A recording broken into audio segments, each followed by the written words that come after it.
오늘 하나님께서 우리에게 주시는 말씀은 민수기 14장 11절부터 25절까지의 말씀입니다. 민수기 14장 11절부터 25절까지의 말씀입니다. 그러나 오늘은 우리 20절까지만 같이 교독하도록 하겠습니다. 14장 11절부터 20절까지만 읽습니다. 제가 먼저 읽습니다. 여호와께서 모세에게 이르시되 이 백성이 어느 때까지 나를 멸시하겠느냐? 내가 그들 중에 많은 이적을 행하였으나 어느 때까지 나를 믿지 않겠느냐? 내가 전염병으로 그들을 쳐서 멸하고 내게 그들보다 크고 강한 나라를 이루게 하리라. 모세가 여호와께 여짜오되 애굽인 중에서 주의 능력으로 이 백성을 인도하여 내셨거늘 그리하시면 그들이 듣고 이 땅 거주민에게 전하리이다. 주 여호와께서 이 백성 중에 계심을 그들도 들었으니 곧 주 여호와께서 대면하여 보이시며 주의 구름이 그들 위에 섰으며 주께서 낮에는 구름 기둥 가운데에서 밤에는 구름 기둥 가운데에서 그들 앞에 행하시는 것이니이다. 이제 주께서 이 백성을 하나같이 죽이시면 주의 명성을 들은 여러 나라가 말하여 이르기를 여호와께서 이 백성에게 주기로 맹세한 땅에 인도할 능력이 없었으므로 광야에서 죽였다 하리이다. 이제 구하옵나니 이미 말씀하신 대로 주의 큰 권능을 나타내옵소서. 이르시기를 인재가 많아 죄악과 허물을 사하시나 형벌받을 자는 결단코 사하지 아니하시고 아버지의 죄악을 자식에게 갚아 3, 4대까지 이르게 하리라 하셨나이다. 구하옵나니 주의 인자의 광대하심을 따라 이 백성의 죄악을 사하시되 애굽에서부터 지금까지 이 백성을 사하신 것 같이 사하시옵소서. 여호와께서 이르시되 내가 내 말대로 사하노라. 아멘.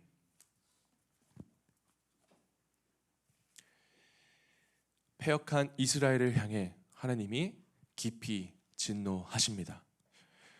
그들은 하나님께서 행하시고 보여주신 수많은 이적을 보았지만 하나님을 신뢰하지 않았고 심지어 하나님을 멸시했습니다.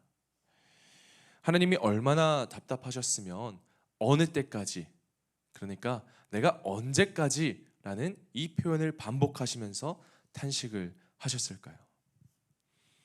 쉽게 말하자면 이거죠. 야, 이제는 믿을 때가 되지 않았냐? 이제는 믿어야 되지 않겠냐?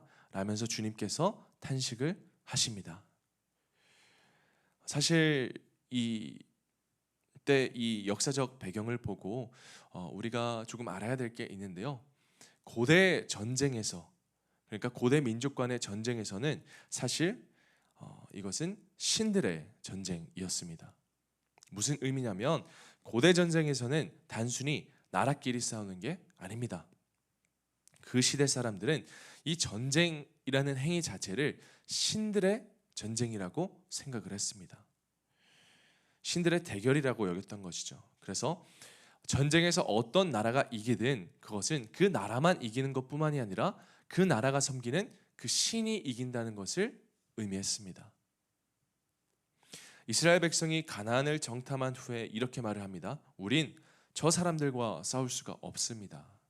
그들은 강하고 우리는 메뚜기 같습니다. 그런데 그들이 가나안을 정탐하고 난 후에 이 사실을 백성들에게 알렸던 것은 그들이 겁먹고 전쟁을 이기지 못한다는 그 두려움 이상을 의미합니다. 단순히 그들은 강하고 우리가 약하다라는 말도 아닙니다. 그들이 한 고백은 우리가 믿는 우리 하나님이 저들의 신보다 약하다라는 것을 의미합니다. 하나님의 영광이 모욕당한 순간이었죠. 하나님께서 분노하십니다. 12절에 말씀하십니다. 내가 전염병으로 이 백성을 멸하고 모세 너로부터 더 큰 민족을 이루겠다. 이 백성들은 더 이상 안 되겠다. 그러나 오늘 본문에서 모세는 그 하나님께서 모세를 통해서 모세 너를 큰 나라로 이루겠다는 그 명예, 그 영광, 그 모든 것을 자기 혼자 누리는 게 아니라 하나님 앞에 바짝 엎드립니다. 그리고 기도를 하죠. 오늘 저는 모세가 하나님께 드렸던 이 기도를 통해서 우리에게 주어지는 영적 교훈을 한번 살펴보려고 합니다. 우리가 모세의 기도를 보면 오늘 모세는 두 가지의 호소를 하는데요. 먼저 첫 번째, 모세는 하나님의 명예에 호소를 합니다.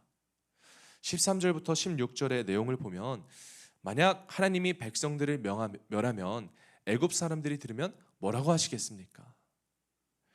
주님이 약해서 그들을 약속의 땅에 못 데려가 죽였다고 할 것입니다 라고 하나님께 간구합니다. 그러니까 이 백성이 죽으면 하나님의 명예에 먹칠을 하게 됩니다. 이렇게 호소를 하죠. 그리고 두 번째, 모세는 하나님의 성품에 호소합니다.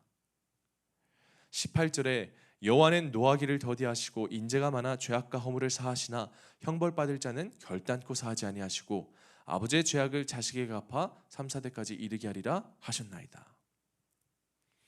모세가 이 두 가지 기도, 하나님께 두 가지를 두고 호소하자 모세의 이 기도는 즉시 응답을 받습니다. 우리는 이 모세의 기도를 통해서 꼭 알아야 되는 게 있습니다. 왜냐하면 우리가 어떻게 기도를 해야 하는지, 우리의 기도는 어떤 형태를 가지고 주님께 드려지는지 우리가 돌아보게 하기 때문입니다. 하나님이 왜 모세의 기도에 즉시 응답을 하셨을까요? 모세가 기도를 하자 하나님께서 내가 구한 대로 내가 백성들을 사하겠노라 라고 즉시 응답을 하시죠. 모세가 뭔가 우리와는 다르게 특별한 위치에 있는 지도자여서 그랬을까요? 아닙니다.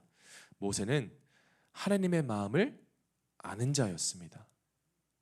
모세가 하나님의 명예와 성품에 호소하면서 기도한 것은 그것들을 통해서 하나님을 설득하고자 했던 것이 아닙니다. 하나님의 명예, 하나님의 뜻, 하나님의 성품을 기억하면서 하나님 앞에 엎드렸던 것이죠. 여러분, 우리 인생도 마찬가지입니다. 우리가 매번 말씀을 가지고, 또한 저도 영적 권위를 가지고 여러분들에게 선포합니다. 우리는 반드시 잘 될 수밖에 없는 인생입니다. 그러나 우리가 잘 될 수밖에 없는 이유는 우리 때문이 아닙니다. 우리의 인생을 통해서, 우리의 존재 가치를 통해서 하나님의 이름이 드러나야 하기 때문입니다. 여러분, 우리 한번 생각해 볼게요. 만약 여러분들의 인생의 명예가 누군가에게 달려있다면, 다른 사람에게 달려있다면 여러분들은 그 사람을 망하게 내버려 두시겠습니까? 아니면 기어코 잘 되게 하시겠습니까? 내 명예가 걸려있다면 어떻게 해서든 그 사람을 잘 되게 하겠죠. 하나님은 지금도 우리 인생에 그분의 명예를 걸고 계십니다. 그렇기 때문에 우리를 반드시 잘 되게 하시고 우리를 반드시 선하게 인도하실 것입니다. 그리고 모세는 또 한 가지 하나님의 성품을 기억하며 기도를 합니다. 노하기를 더디하시고 인자가 많으시며 죄를 사하시되. 여러분, 하나님은 원래 이런 분이십니다. 우리가 구약에서 보면 하나님께서 자꾸 분노하시고 이스라엘 백성을 멸하는 것 같지만 하나님의 성품은 분노의 하나님이 아니라 우리를 너무 사랑해서 독생자 예수 그리스도를 보내실 만큼 결국은 우리를 살리시고 회복시키시는 분입니다. 우리를 고통받게 하시고 죽게 내버려 두시고 우리를 포기하는 분이 아니라는 것입니다. 사랑하는 우리 꿈의 가족 여러분, 혹시 우리가 이 민수기 말씀을 묵상하면서 우리의 현실 또한 이렇게 광야를 걷는 그런 느낌을 받을 때가 있을지도 모릅니다. 내가 너무 작게만 느껴질 수도 있습니다. 가나안의 거인들 앞에서 우리는 메뚜기와도 같다, 이건 도저히 안 돼, 여기서 끝일지도 몰라, 그런 생각에 사로잡힐 때도 문득 있습니다. 하지만 오늘 하나님은 분명하게 말씀하십니다. 나는 너를 통해 나의 명예를 드러낼 것이다. 나는 너를 결코 포기하지 않을 것이다. 내 성품대로 내 뜻대로 반드시 회복시키고 인도하실 것이다. 그게 오늘 우리에게 주어지는 하나님의 마음입니다. 여러분, 하나님께서 우리를, 아니 이 이스라엘 백성들을 애굽에서 인도해내신 이유는 결코 망하게 하려 함이 아닙니다.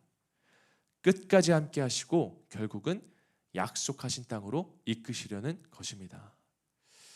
그러니 여러분, 다시 믿으십시오. 그분의 명예가 여러분의 인생에 달려 있습니다. 그리고 다시 기도하십시오. 하나님의 성품을 기억하며 은혜를 구하시기 바랍니다. 우리는 반드시 잘 되게 되어 있습니다. 하나님이 우리와 함께하기 때문입니다.